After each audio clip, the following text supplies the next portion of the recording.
Okay, I think you can see my screen now. Yes, we can see. Okay, okay, great. Okay, so in this session, I want to share a new thing, and through this, we will learn about tuples. Okay, so we will focus on tuples today, but in pretty new thing. Okay, so Yeah. there's a module in Python. It's called Pygame, and it's used to create games in Python. And here I will just start a very simple example. And basically, there's some boilerplate code is like initialization and then set the display mode, the screen.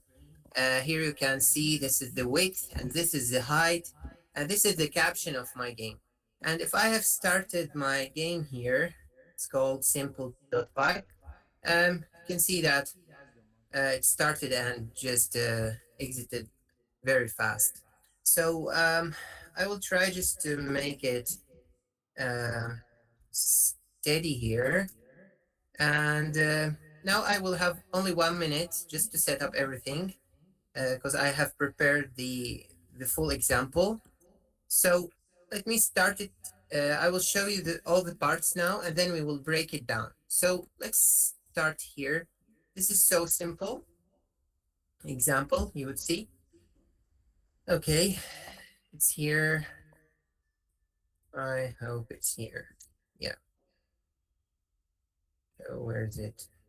Okay. This is the. Actually, I have prepared more than that. Where is it? Yeah, I think you can see it here. I've made also many levels so you can see where we can go with this. Okay, so you can see the game here. Can you? Yeah. Yes, we can see that again. Okay, so this is a simple game, and actually I have coded lots of physics here, but without animation and textures. It's called textures, where you see the player here is just a rectangle, a blue rectangle, and there is no characteristic of it. And the enemies here are red squares. You can jump with space. You can you can fire some bullets here. You can do wall jump, and there is water and wind here. You can see the white area, and you just once you reach the yellow place here, you would win. Okay, there's actually lots of levels, and in each level I have tried different things. So, for example, here I don't know if there's some gamers here around us, but there's some Yeah. portals here. Yeah. A So lot. there is some portals here where once you hit the portal, it will get you to the other connected one. So it's like an input star.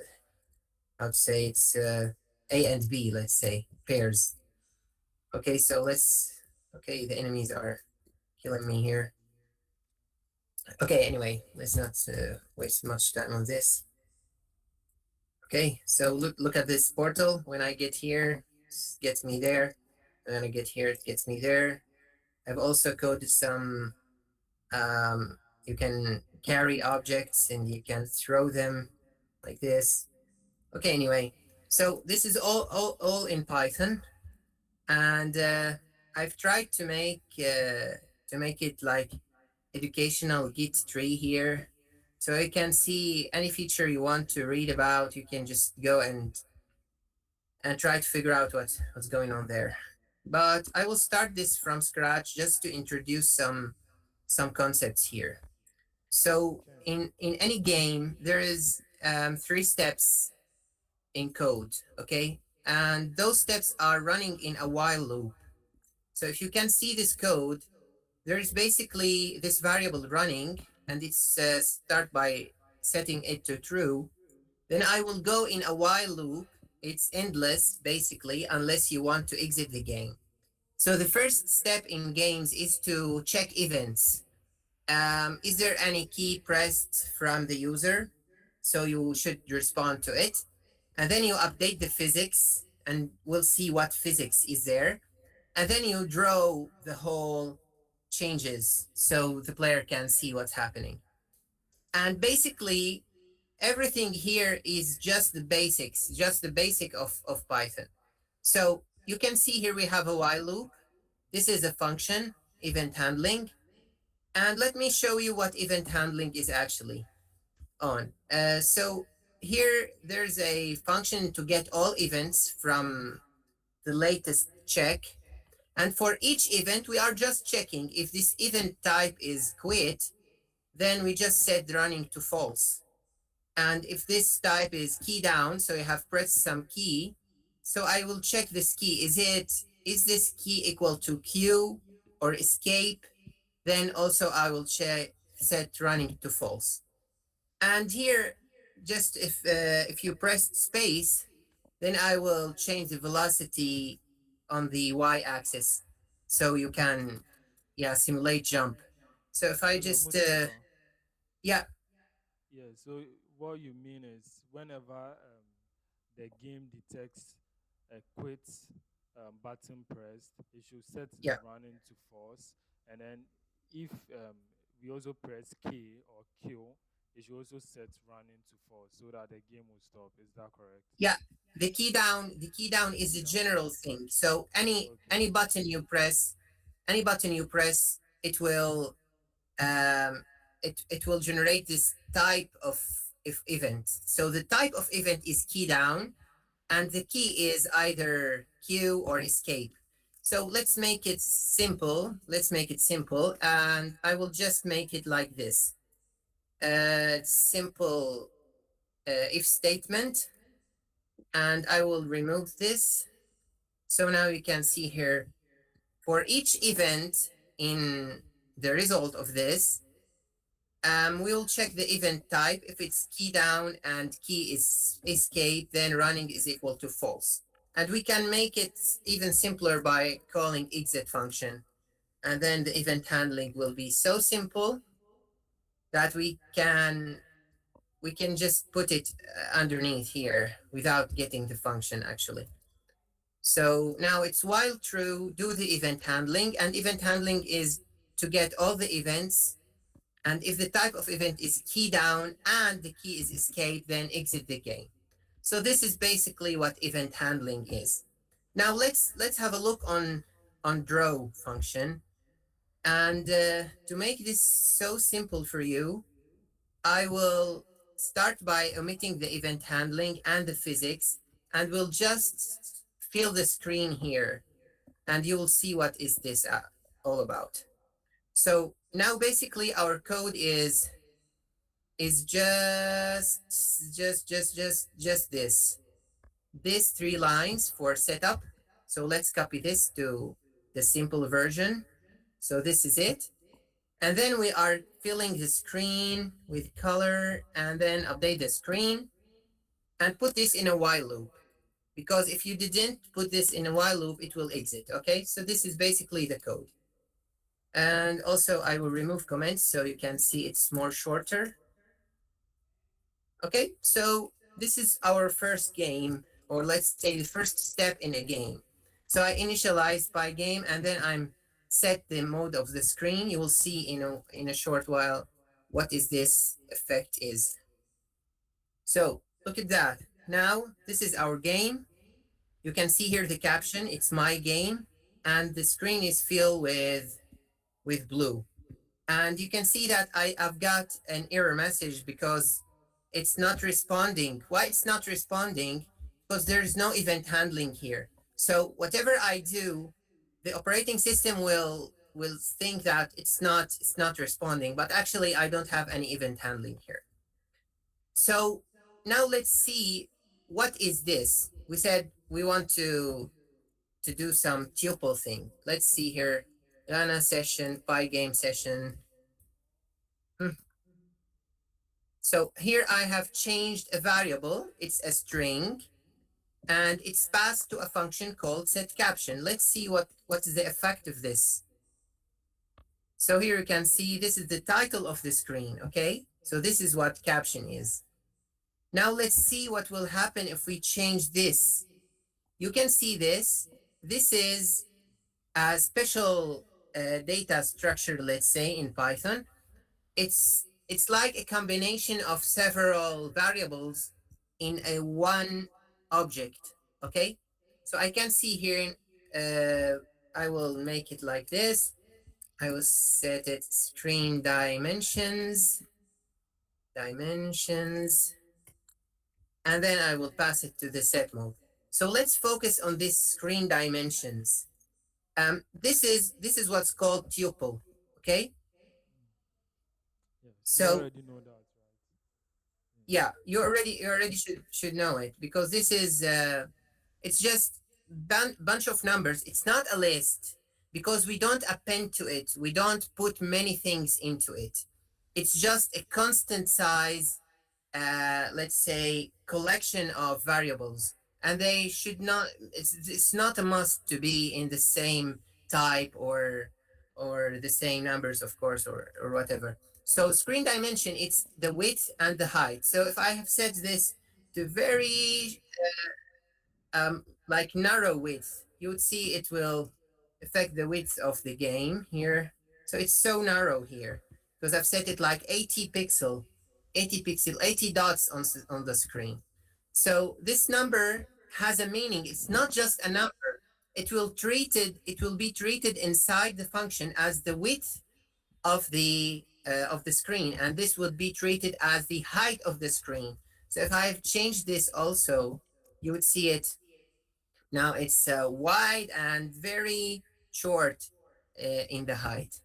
So this is a tuple to set the screen dimension. And why would like to set the screen dimension? Oh, sorry, screen dimensions. Okay. Uh, I don't know if there's a typo here. Sorry. So why we would like to set screen dimensions like this? Why not that just say that the width is 800 and the height is 600, and then we change this to width and height? So why to put this like that? Because logically, the width and height together, we can name this. We can say that this is a thing. This is the dimensions of the screen.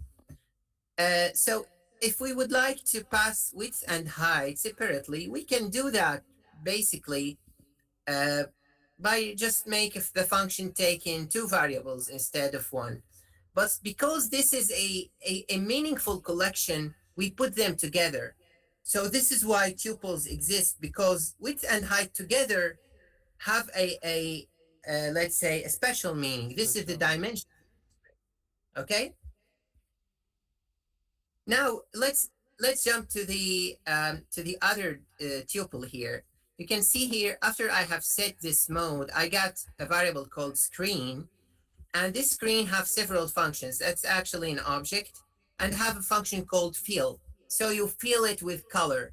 And you can see here I have another tuple here, and it's three values. And the comment says to fill the screen with blue color. So this is basically blue color. Let's say this is the color, and I will set here color is equal to something here. Okay, so blue color, in colors in general, are like combination of the basic colors. So the first one represents red, the other one represents green, it's RGB, and this represents the amount of blue here. Okay, so this is why it's a tuple, and you can do this kind of assignment in Python, like variable one, a comma, variable two, comma, variable three, and then you put the values here. And now, if you would like to change one of them, it's okay. But the combination of the colors, it's have a meaning. When you combine red and green and blue together, you come up with a tuple for color. Okay, so this is why we put them together. You just don't just throw red alone, green alone, blue alone. No, you throw the whole color together. So let's make this a little bit interactive by just setting red is equal input how much red do you want? Okay, and then we do this uh, for green and blue, and let's see what we would got here. So this is a very basic, and it's here. I don't know if you can see it. How Yeah, much you can red? see it. Okay, so how much red? Let's make it a little bit red. It's like only 100 red. The maximum is 255. Now let's make it a very green and little bit of blue. So what color would we got here? Let's see. Okay, look at that, like a lemonade, like lemon color also. So it's a high green and small red and small blue, or little bit red or little blue. And you can see here, this green is actually a tuple. It's actually like a single structure that carries three variables here. So this is the other example for our lovely color. And you can see here, it's not Hello. meaningful to make it a list. Yeah, it's not meaningful to make it a list, because if you make it a list, I would thought that, oh great, I can maybe append this with another 500. I can append this with something else. I don't know. This is expandable. When you say list, you mean expandable. Okay, so this will be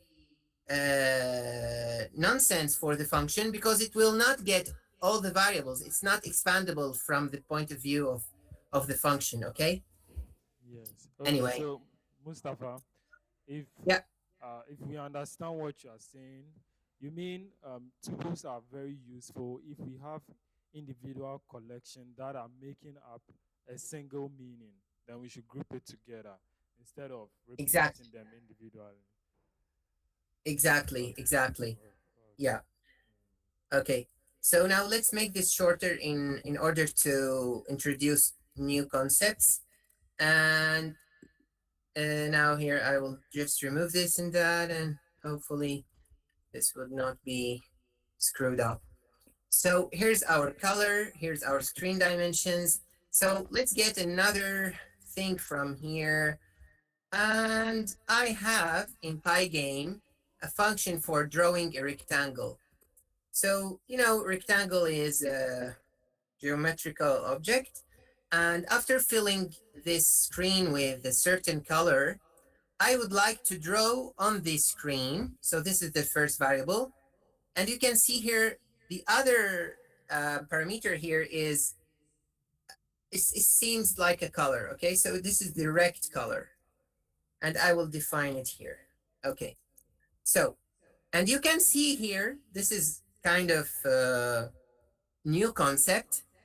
When you want to draw, let me show you here just how this works. Okay, so when you want to draw in games, the screen would be like starting from the very top. So here is 0, 0. And then you go here with x-axis. So this is x-axis. And then you go like this in y-axis. Okay. And when you want to draw something, let me just make this a little bit narrower sizes here. Okay. So when you want to draw something, you have to choose the x and y. So this is your x and your y. And if it's a rectangle, it have a width and height. So you then specify the width, and then you specify the height. Okay? So if I have told you that I have a rectangle starting from this xy, and it have this width and this height, let's type here width and height. So what do you think the shape of this rectangle would be? Okay, I think it's clear, because it's starting from here. This is the width, this is the height, so this is the rectangle. Okay, so Yes.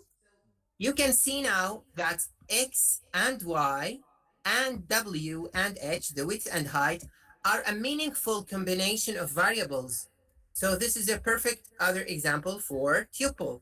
So you can see here, I'm passing rect x, y, width, and height as a whole. They are a combination. Okay, So I can say here, those are direct properties, or let's say, yeah, let's call it properties. It's okay. Variables, the screen, the color, and properties. And why I was able to do that without passing, if I didn't have tuples, I should pass one, two, three, four, five, six, seven parameters into this function just to draw our rectangle. While there's a concept, a very, very, very important concept in software engineering. It's called cohesion. And there's the other concept is coupling. So the coupling means how much your different entities coupled together, and cohesion, how much a single entity is actually containing very connected elements. So those are very connected elements. If I've changed x or y or width or height, the whole rectangle would be changed. So stop talking and let me show you. Okay, let's get back to our lemonade colored background because it was nice. And let's draw a slightly reddish rectangle here. So let's see what we have. Mm-mm. Okay, you can see here we have now our rectangle, and it's pretty dark because we have chosen a small amount of red. But you can see here, this is the x of it, this is the y, and this is the width, and this is the height. And we were able to define the color by a tuple, and the position and the width and height, which is the properties of the rectangle, by another tuple. Okay, so is that interesting for any of you? We are starting basic game development with Python. This is the first step for us in that. Mm. Yes, Okay. yes.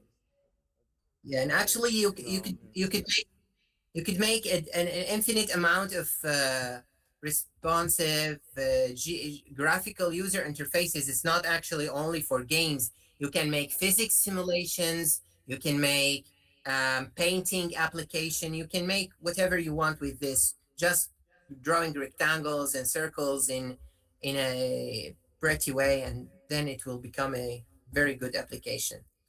Okay, now let's just introduce the event handler. So this is an event handler, a very basic one. So we get rid of that error.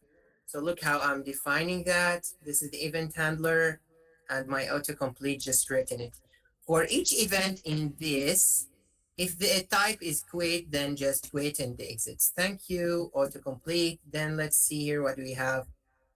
And this is our game again. And if I just clicked here, it will exit. So that's it, basically.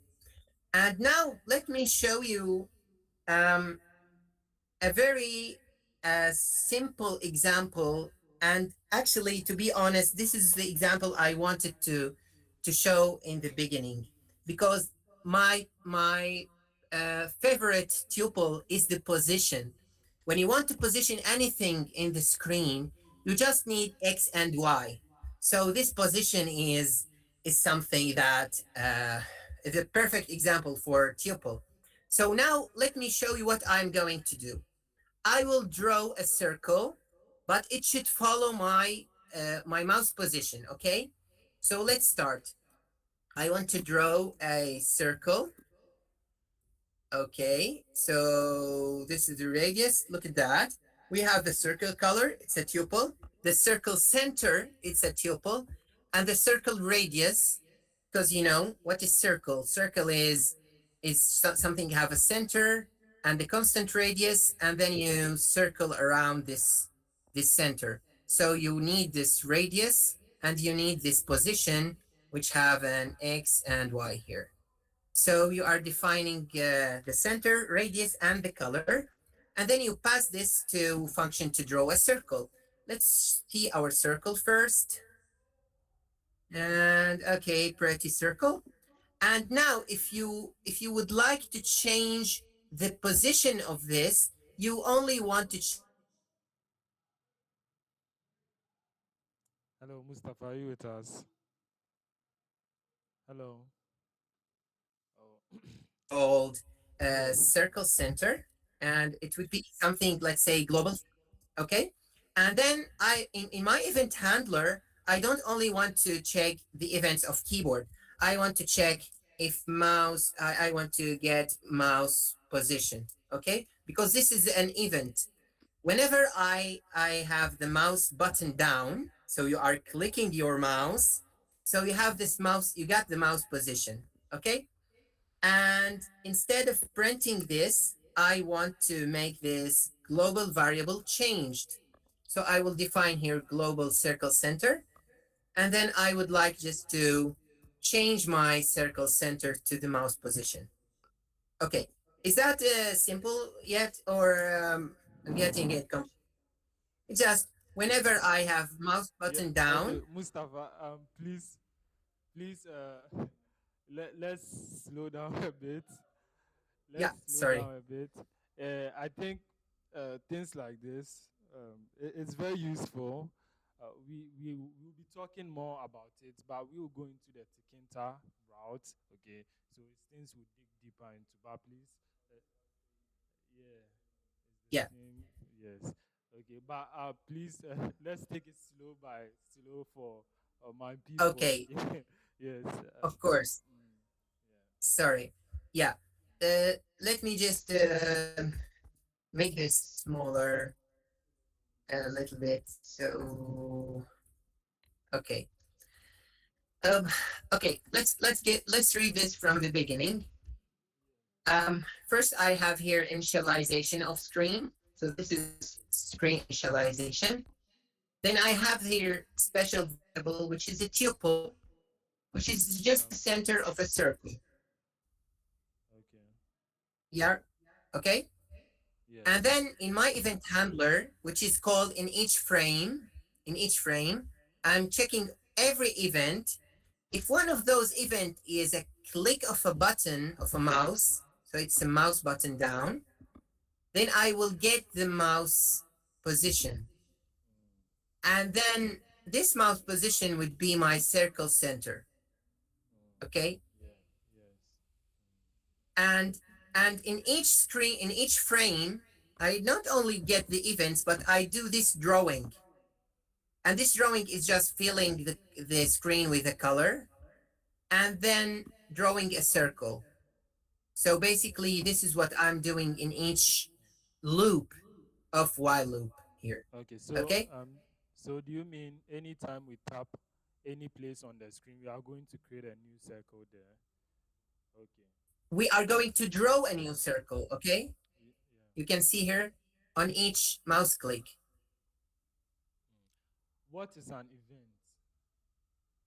Yeah. Event. An event is, yeah, an event is a very, very general concept in operating system. Anything you do on the keyboard, on the mouse, or sometimes in your network, it's considered as an event from the operating system. So if I got you inside those events in Pygame, uh, let's see here.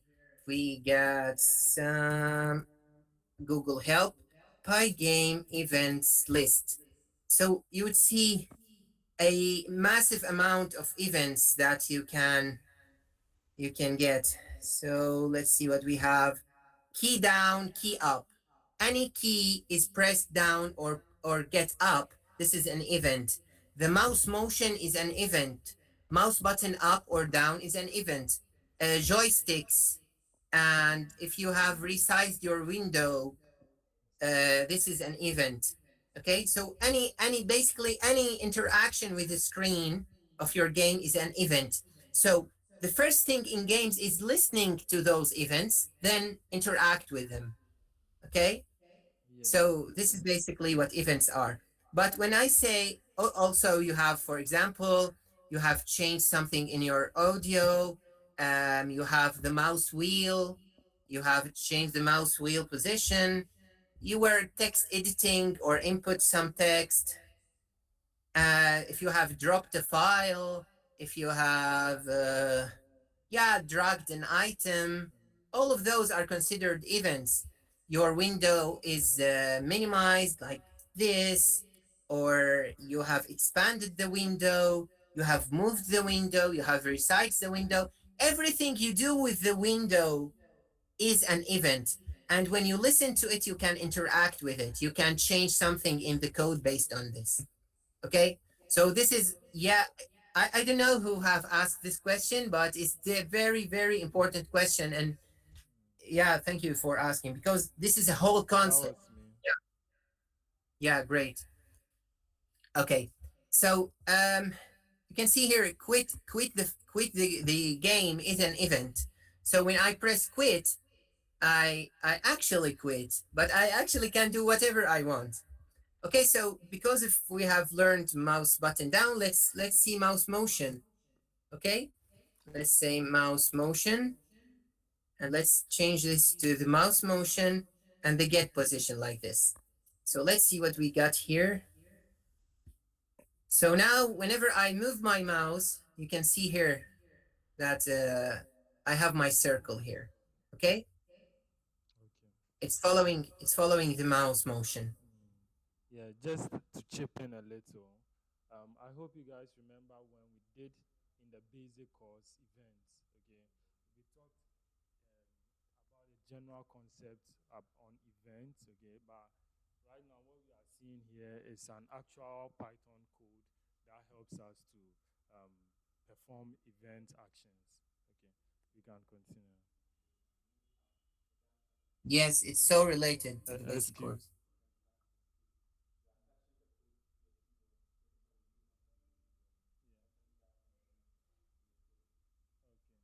Okay, good. Now, Mustafa, can you talk about bind for us? Bind. Bind. Yes. In Uh, in some in some frameworks, we use bind in the event case. Why is that? do you mean like key bindings, like when you do like yeah, it's basic. It's very basic if statements like if event type is equal to pygame key down and the key was equal to, for example, um, f.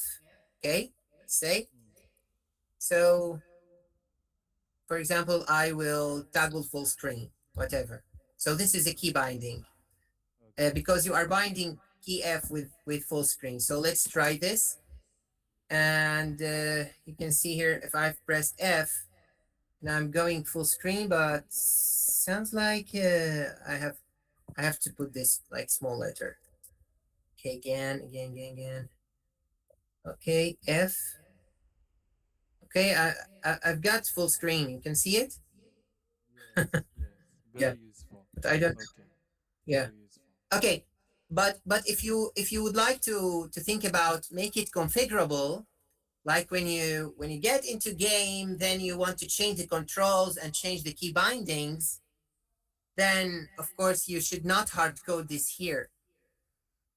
You should change this like a variable. It's the full screen key binding, and then you have to define it somewhere else. Full screen key binding, and then you should make some place to ask user, do you want to change this variable?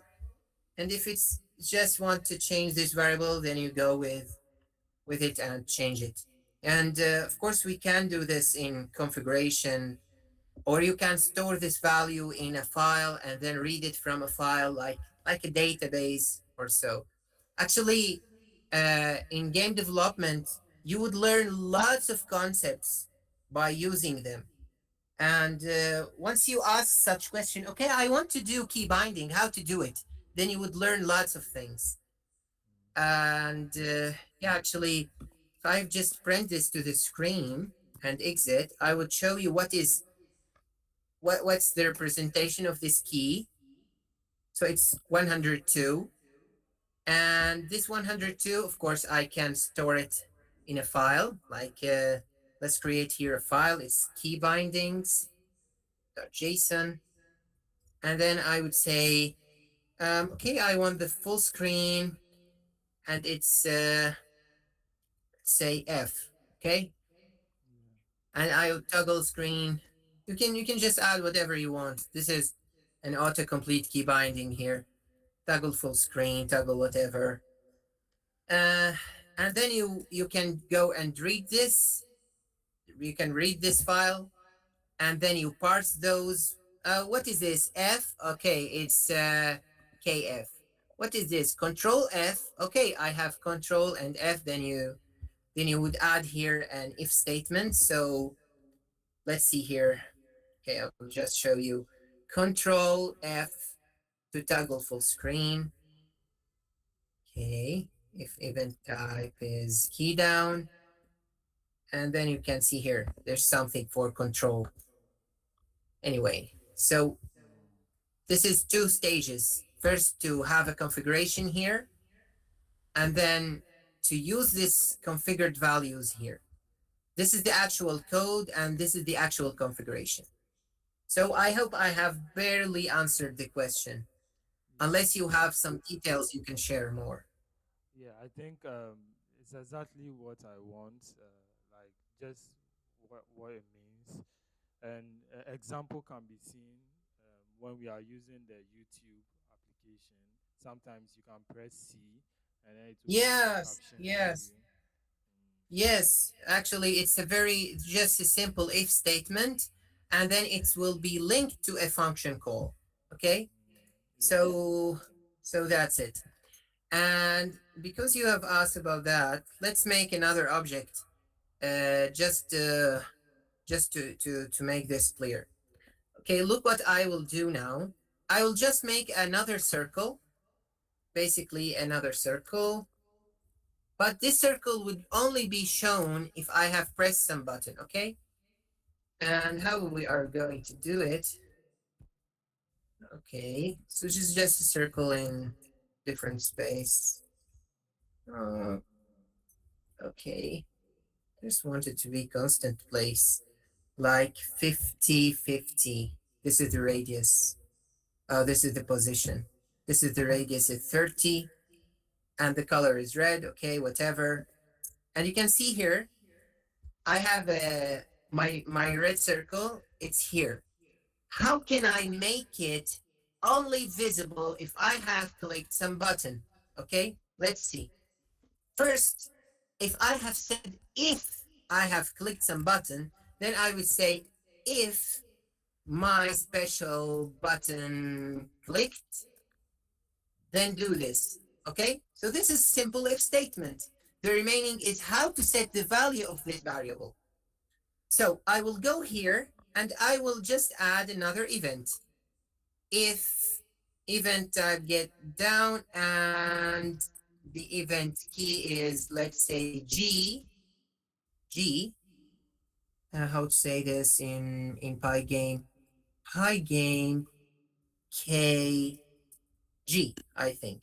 Okay, so now I would set this to true. You would see that this would not work as expected, but let's define this to be false at the beginning. And now I have it like just a link for this because it's not a local variable. And then I'll set this to true. But when I set this to true, it would still on the screen infinitely because there is nothing would make this false again. So let's try this.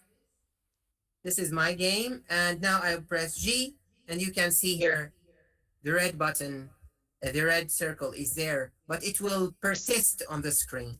So to make this get up, simply I will just say if I have received a key up event for the same key, then set it to false. So now what we have, as long as I'm pressing G, it will be there. When I get up, you see, down, up, down, up. Okay, you can see it. Yes. Okay, so you can see here how basic Python is changing something on the screen. This is amazing for my Okay. from my So perspective. a question. Yeah, Yeah. So what happens if you press up 2 times? Is it going to use the same red object, the circle object, or it will be creating multiple circles in the same spot? yeah. First, this is the code that is drawing the circle, and it's only one line. So there's only one circle here would be drawn. And because there's an if statement, so it's either drawn or not drawn.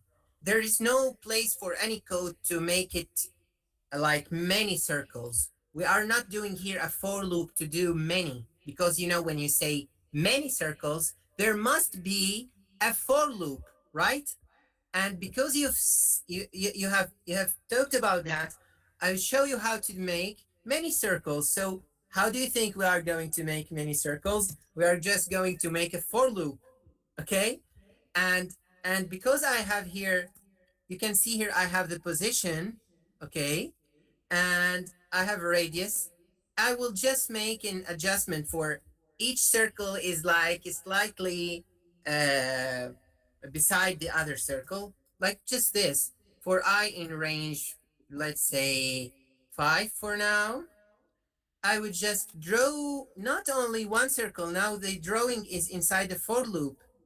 And you can see here, oh, it's just the autocomplete changes the Yeah. position. So it's Yes. it's now it's shifted. It's shifted. It's 50 plus times 10. So in the first circle, the position would be 50-50. Let me show you here because this is a bit mathematical here. Okay. So this is the y position and this is the x position. So it's like this. So the x position is 50 plus an offset, and this offset is related to the index of the circle. Okay, so let me just call this the offset. So now you can see here the center of the circle is 50 plus an offset, and y is 50 plus an offset, and our lovely tuple of position is just x and y together. And this offset would be growing when we are getting to the next circle. And let's see here what is happening. This is all inside the if statement, okay? So look at that. We have many overlapping circles here. You may think it's a line, but Yeah. it's many overlapping circles. So let's make the offset bigger. So now each circle would be like 50 pixels separated from the other one. You can see here? Yes. Okay. Amazing. Now, now, Rock, because your question, I would make a variable for counter of how many G times G button pressed, okay? And it will start by 0. Okay, we'll just define it as global.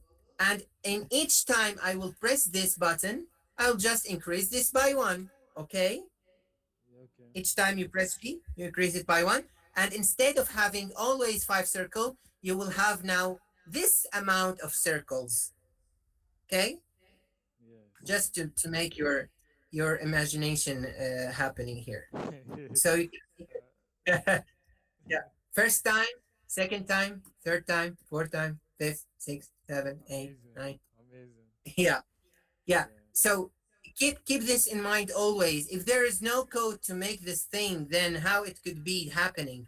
Okay, because it was just an if statement and single drawing, but now it's inside a for loop that's connected to how many times we have clicked that. Okay. Yes. Okay, one Yes. more question. Yeah. Um, you see how we have divided offset x, y position in different lines. In terms of good Yeah. software engineering practice, is it useful to do it everything in the position instead of breaking them down? Although it's good for readability, but is it that useful or efficient Yeah. to do it this way? Yeah. There's two two types of answers here. The first type is the freestyle. If you are defining your style, then go to the readability. Which one is more readable for you and your team? Okay? Because its readability really matters. You will understand the code more. Okay?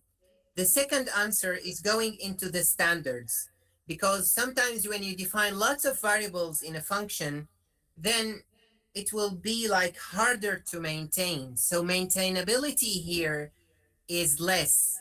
Maybe readability is higher, but maintainability is lower. Okay? So there's some kinds of measurements for this, like you are increasing the complexity of your statements sometimes. But you can just check this like maintainability measurement in Python, and you can see that there's something called the code metrics. You can do like measurement for your code. This is the complexity measurement and the maintainability index. So you can see, am I doing more complex function or a more simpler one? But this basically is like nesting if statements and for loops. But if you are defining variables, I think the more variables you are defining, then the more maintaining overhead you are adding to your code. Because now I am defining X and Y, but maybe some other teammate have defined also X and Y somewhere else, but uh, we are separated. Everyone is a different function, but now it's just X and Y. Why not to call it like this is the circle center X? Okay, why not to call this circle center Y? But which circle you are talking about? You are inside a for loop, right? Then you would think, okay, let's get this outside, let's put it in a function, let's make it clearer. So you have to care about maintainability and readability. Okay, but if you want measurements, then there is some tools that will calculate, if you want, which one is more overhead of complexity, if you want this the standard answer. Okay, Yes, yes. Thank you very much. I reckon there's a tool called Willy, uh, but not sure if this is it. Willy command line tool for graphics graph. No, this is not the one. Anyway, there was code metrics tools, Python. Mm, code metrics. Okay, I don't think I can recon this in a very short time. Static code analysis. Well, there's a lot of those. Okay. Anyway, what do we have here? Like PyCharm, PyDev, Fluid. Okay. I will check this and send you later for that. Okay. Okay. Yes. Um now now let's get into something serious. I would not change anything in the code now from the user perspective, but I will show you how to make this code shorter with the data structure we have learned. Okay, so you can see everything here have a color. Okay, so I will define here the colors and I will make it a dictionary. So if I have a screen, circle, and my rectangle, now I have defined the colors in one place. And instead of going like defining each color, I will just use my dictionary. So screen fill with colors index screen or key screen. Circle color is is actually directly here. So we don't need to define again. And you can see here the rectangle color. I don't know, maybe I've messed up here. Like, oh no, this is also circle radius. Oh, this is the blue one. Let's say this is the blue circle. And then we have the red circle. Okay, so this is the blue one, and this is the red one. And where's do we have a rectangle? Oh no, we don't have a rectangle yet. Okay, so now you can see here I have used a dictionary that you can use the variable name here to reach your configuration. Okay, this is kind of configuration here. And if you just think that this position is annoying, then let's make a function for that. Okay, let's make calculate position. I will get this and press refactor here. Control Shift R, key binding.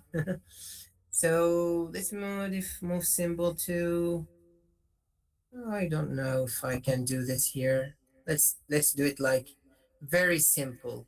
It's just calculate position here, and I will give it y.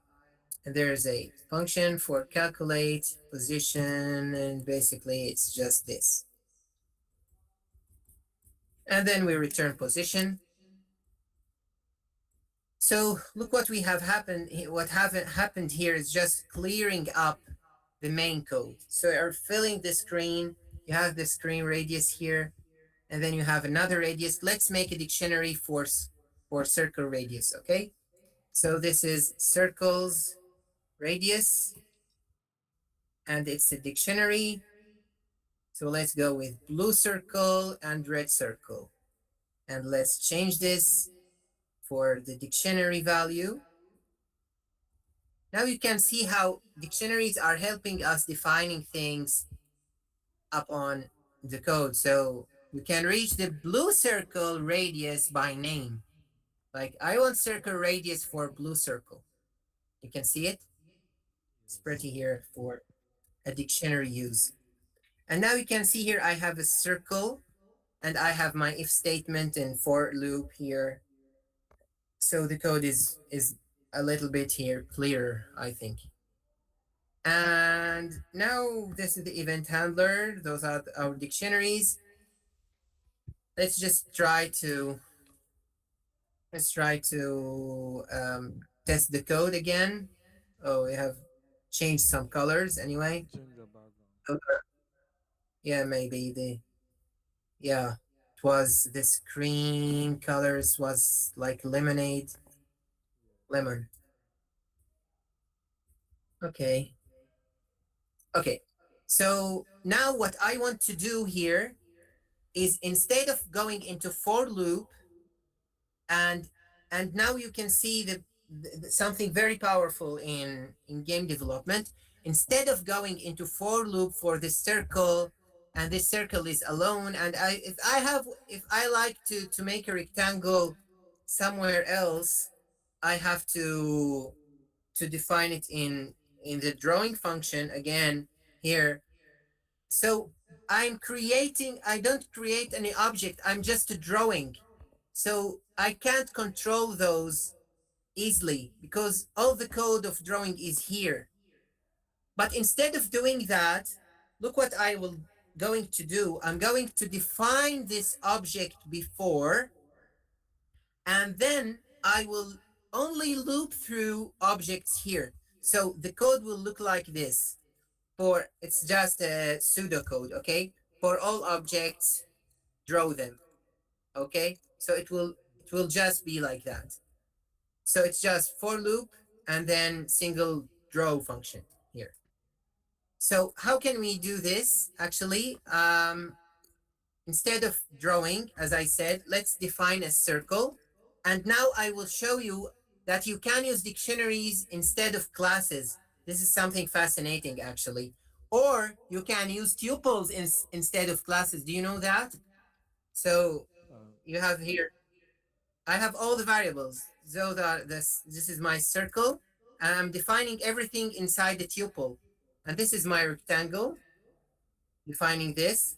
And this is my you will see here, each time I'm pressing here something, instead of drawing it, instead of drawing it, I will make a circle list here. Okay. So this is the circle list. And every time you want to do this drawing, just do circle list dot append a circle. So now you can see here it's a list, but you are appending circles. Do you know the data type circles? This is a new data type. Data type. It's actually it's just a tuple. Okay, Mm. so how can we do this without polluting the variables? Let's make all drawables in a dictionary. So this is how you can use dictionaries to sort out your code. You are putting all things here like circle. So those are circles, and then you would have uh, there's this is my first circle, and then I will append to these circles. So now I even don't have to make another list. And then I have here my rectangles, because who knows, you may need more rectangles later. So look at that. Now I have a dictionary for all the things that I will draw. And then I have key circles with a list of circles, and key rectangle with a list of rectangles. And guess what? How are we defining circles? It's a tuple. And inside this tuple, we have everything we need for a circle. Like it's a collection of variables that defines a circle. So this is the color of the circle, the center of the circle, and the radius. And because we don't need the screen actually, because we have the screen already, so we can get rid of it. And look at how code looks here.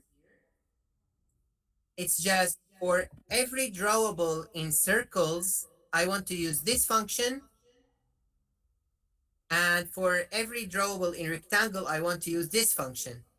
And if you want to know what is this is actually just a shorthand for writing the whole thing like this. Okay, so instead of passing all the indexes, you can just write this. Okay, so this is basically the same. It's shorthand in Python.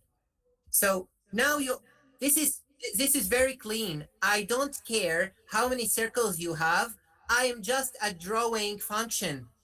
I'm not a logic function. I don't create objects. I'm just reading objects and drawing them. So this is the drawing function here. You are going into all circles and draw circle. You're going into all rectangles and drawing rectangle. You can see it. And all the data, now we are separating data from logic. We're separating the data from the drawing here.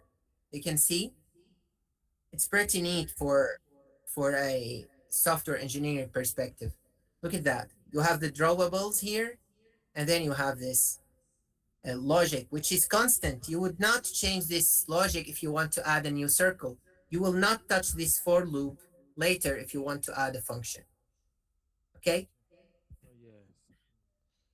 But Mustafa, one question. The Yeah, inside the for loop, yeah, the one you are cleaning right now. Yeah. yeah, Why are you doing a drawable one, drawable two, drawable three? yeah. Those are the elements of the tuple. So because Okay. the circle drawing function, it needs the color, the center, and radius. And here I have all of them in a tuple here. Inside the tuple. Okay, So okay. Really yeah, makes sense. drawable zero is the first element in a tuple, which is the color. The color. Draw- Okay. Okay, so you can It see it makes now. sense. It's Yes, it makes yes, sense now. Mm. but you have noted a very annoying issue with tuples, Yeah. because this is not the first element in a list. This is the first element in the tuple, and it might have a different meaning than that. And I really annoyed by memorizing all the indexes. And this is why there is something called the named tuple. So this named tuple, uh, which is a data type, it's like, okay, I don't want to have indexes in my tuples. I want to call it something, then I want to go into those variables in like names. So you can see I have a named tuple. It's not a normal tuple, and I want it to be like have an x and y. And when I want to reach it, I want to get the x and y. So let's do this. Let's make this a named tuple. Okay. Let's make, So, so is it trying to be like a dictionary or something? you can say that, but it's more like a class, a simple A class. class. Okay. Yes, it's a simple class. It's just a class with variables without functions. So you can define like I have a named tuple, it's a circle, and now look at that. We can use it like this. You can see, I want to get drawable dot color. I want to get drawable dot center. I want to get drawable dot radius instead of drawable index 0, drawable index 1. Okay. Okay? So, And look how neat is this. I have a circle list. So there's a circle. So the first element, which is the color, the second is center, then the radius. I have a rectangle. This is the color, and those are the properties. okay. So now, literally, you are defining a circle, literally. But if we want to use it as dictionary, I'm totally with you because we are learning now dictionaries. But then we would not have a this pretty constant structure. Every time we would need to define this. Like, okay, I have a circle here. The color is circle color. The center is this thing, cir- circle center, and the radius is this thing. Now, if I want to define another circle, I might get wrong with those keys because there is no pre-structured thing I'm using. But let's do it. Let's do it with dictionaries now. So I have here my dictionary. You can see here dictionary. Yeah. And why we don't have a name for this dictionary? Because it's the first element in a list. It doesn't have to have a name. Okay? Yeah. It's rectangles index 0. And because we are going in a for loop, so we don't need to do this. But now here inside this drawable, it's the first type, it's the first element in a list, right? So drawable type is dictionary here. Now I would say now drawable is a dict with key, color, center, etc. And you would use it like that. Okay? Okay. And Yeah. now you can see it's drawable color, drawable center, drawable radius. So now we have seen like tuple, name the tuple, and dictionary. Okay? Yes. Yes. Okay. So, And with this, is it trying to emulate something like the JS object in uh, JS? yeah, you mean JSON, right? No, in JavaScript. Yeah, JS it's object. JavaScript object notation, which is JSON. Yes. Yeah, it's emitting it actually. It's the dictionary is very similar to JSON. There is only two differences. You can use single quotes in dictionaries, but in JSON you have to use double quotes. And in JSON, uh, like for example, let me show you here. I just want to have a new variable which is called like a display, and I will set it like true. In Python, you would use capital letter true, but in JSON, it's small letter. And those are only the basically the differences between them. Yes. Um, Okay. of course, in Python, you can make a comment here. In JSON, you can't. And in Python, if you put a comma in the latest element, it will not complain. But in JSON, it will complain. But this is a very tiny difference. And yes, yeah, you are looking at something like JSON. Yes. And because we have added drawable display, so we will check, do you want to display this? Then we will display it. And now you have put all the control here in your data, in your dictionary here. Okay. And if you would like to change this, with keys. Let's put this up here. Okay, so we have, oh, wait a minute. Let's define those colors up here. And the circle radius is up here also.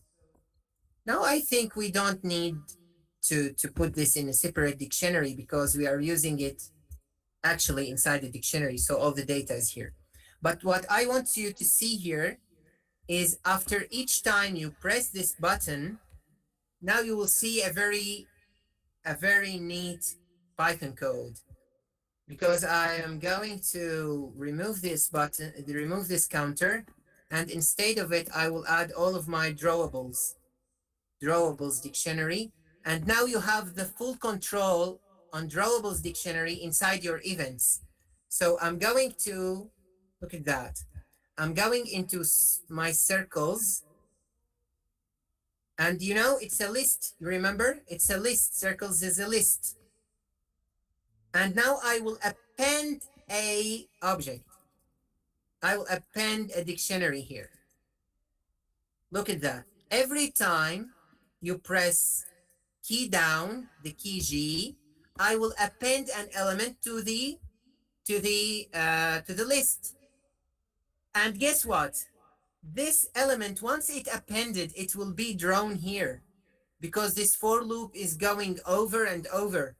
It will discover this new element, it will draw it, and so on. And now if you can see here, I just want to change this center. I have to calculate the position. And let's just put the calculate position up here. Okay. So how are you going to calculate the position? You don't know the index. This is the center. Calculate position. So I will get the length of this list because the length of this list will give me the index of the new element. Okay, this is getting pretty complicated now, but look at Yes. that. Yeah. This is a dictionary. This is a dictionary. This is the key of dictionary. And the value of this dictionary is a list. We are appending to a list. And the elements inside this list is another dictionary. We can do that. Inside this, there is keys and values. Okay. Yeah. So my special button clicked. We don't maybe want this. No, but let's try. Let's see what's going on here because we didn't test in a while. So look at that. We have a rectangle. I'm pressing G's. Now, okay, let's change the color. Let's make it smaller, but now they are persistent. And if I don't want them to be persistent, what I'm going to do is actually, I have to change this display part in them. So just set display to false. Okay. So how to do this? I'm going into all the drawable circles. And if drawable display is true, I'll set it to false. I don't need this. And I don't need this variable anymore. I don't need this anymore because each circle now have its own control. And you can even give it its own name. Do you know that? Yeah, it's so simple. Okay. It's like name, it's the G circle. And now we can distinguish those circles that are created here from this poor circle we have created in the beginning. And now let's make this red. And this radius is red, circle radius. And now we can check this here. If the name is G circle, then make the display false. So you can now control which circles you want to change. Okay, I promise we will not add anything to the code after that. So let's Okay. just try to understand it. Okay. Now, And also, uh, our time is we are yes. closer to ending, so if we can wrap up to close. Yeah, yeah, yeah. Let's wrap up. Okay. And here we have this. Okay, but but we Okay. have we Sorry, there's a question. Can I listen so that I brief yes, please, please. you? Yeah. Yeah. It was okay. So it was like before we started the drawables, you were doing indexing, right? Is that a question? Before we started drawables, sorry. Before before we started doing the drawables for the dictionaries, Yeah. can you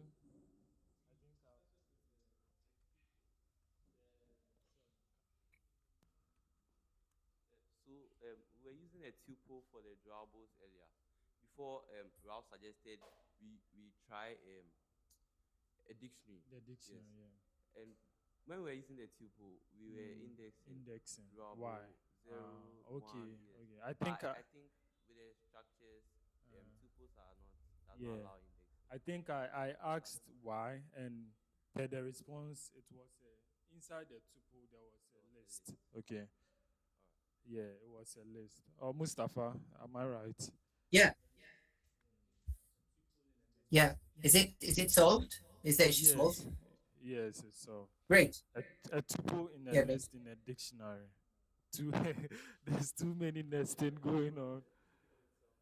yeah, it's Yeah. actually you have to look at it like this is all of my drawables, and they are categorized into categories, circles and rectangles. And now I have a list of circles. In each one, I have a single circle. So how you can define a single circle? There's many ways. Like we can use tuple, we can use dictionary, we can use named tuple, we can use class, which is a very neat way to define a circle. But this is the main object, okay? But we have many of it. And when I say many of something, if it's a data structure, then you might think of a list. And it's a logic. If it's a logic, then you go to loops. So whenever you heard many of something, you should use for loops as a logic, and you should use lists as structures.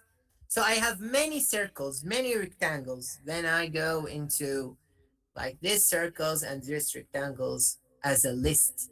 Okay. But because I have bunch of different objects, then I go into dictionaries to define them.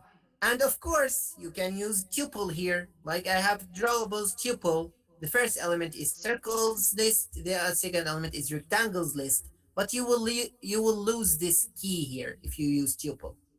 So if you understand this dictionary, I would consider you have passed the data structures exam in Python, because you Yes. can see here there's dictionaries, list, and tuple here.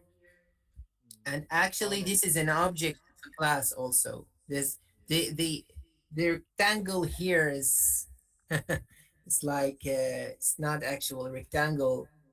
It should be only the height and width and so on. But we have used here rectangle. You can use it like this. Okay, so let's try to wrap up. Let's look at code for the last time. And now we have initialization. This is like boilerplate. And here we have a special variable because we want to change this later, but it's a tuple. Let's see where we are using this in defining where the position of this, and then in changing the value on mouse motion. And of course, we don't need to do this anymore because we have the access to drawables. This is another benefit here. So you can just go and say drawables, circles. The first circle, I want to change the center to mouse position. Then we can get rid of this. Okay. So now we have a very powerful data structure that can allow us to access the data directly. So now what we have here, a structure for colors, a dictionary, and you can see here how we have used a, for each type of object as a key, we have a color. Okay. Now the code is two parts. data structures and code, data structures and logic. Okay, Okay, Mustafa, I'll do we? join, but you can continue. I have a few announcements I have to make. Yeah, sorry. You mean there's questions or the time is up? You can continue, but I have an announcement to make in the next class, so continue with them. Okay. Actually, I we are just recapping, so I will just send you the code, and you can just there's only one module here, so please play with this. Try to change things, and to understand what we have done here. And if you can simplify the code, if you have any questions, please ask. Okay. So I think we can wrap up here, Raf. You want? So and see you next time. Mustafa, Yeah. yeah, someone has a question. Yes. Hello, Mustafa. Yeah. Please. Thank you for today's session. I wanted to ask the Pi game. Is it your own class you built, or it's an inbuilt class in the Python library or something? Yeah, I wish just to tell you that it's mine, but it's actually a very, very popular and old library in Python, and you can use it for making lots of types of games, like platformers, RPGs, or 3D games, and so on. So it's very popular, and it's like a mean standard for Python, like for making Okay. 2D games or 3D games if you want. And there's some YouTube channels that uh, you can find lots of tutorials to make their own games. Like there's a channel called Clear Code and this Doflappy Potato. Sorry, this is an ad. You have ads inside the class. Okay, sorry. So you can this game, for example, you can make it in a tutorial of like 3 hours. Okay. Okay. Okay. Thank you. So I'll spread the code you used today so we can go over it and understand what you were trying to do. Thank you very much. Yeah. You were almost welcome. Any other question?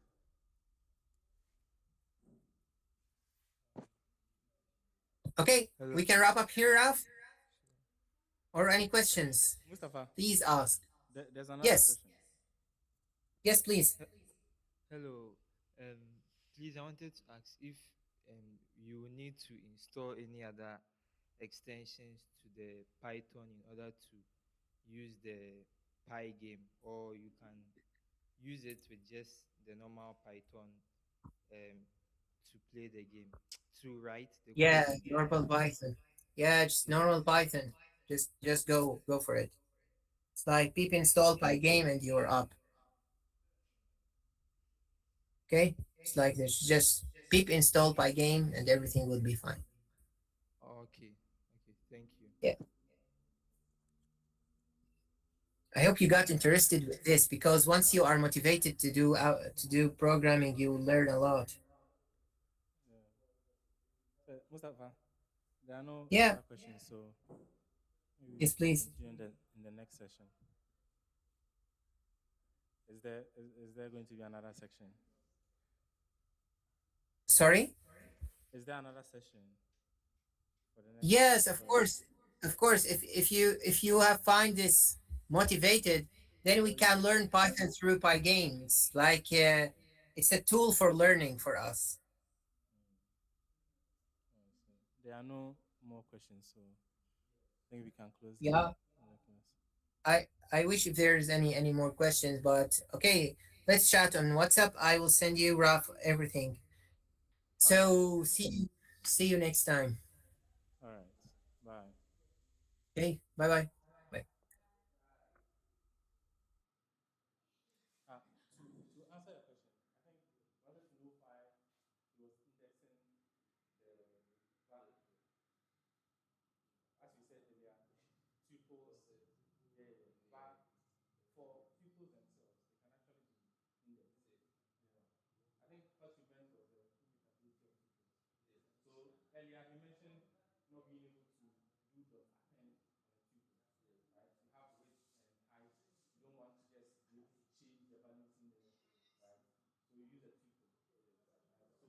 Indexability is different from being able to index it. Being able to index it is just like being able to have a tuple of one and two. So it means for tuples you can actually index them. Yes. Wow. So you can't say you have banana and apple in a tuple. You can index and print the banana, right? But you can't change the position of the banana to something else. Yeah.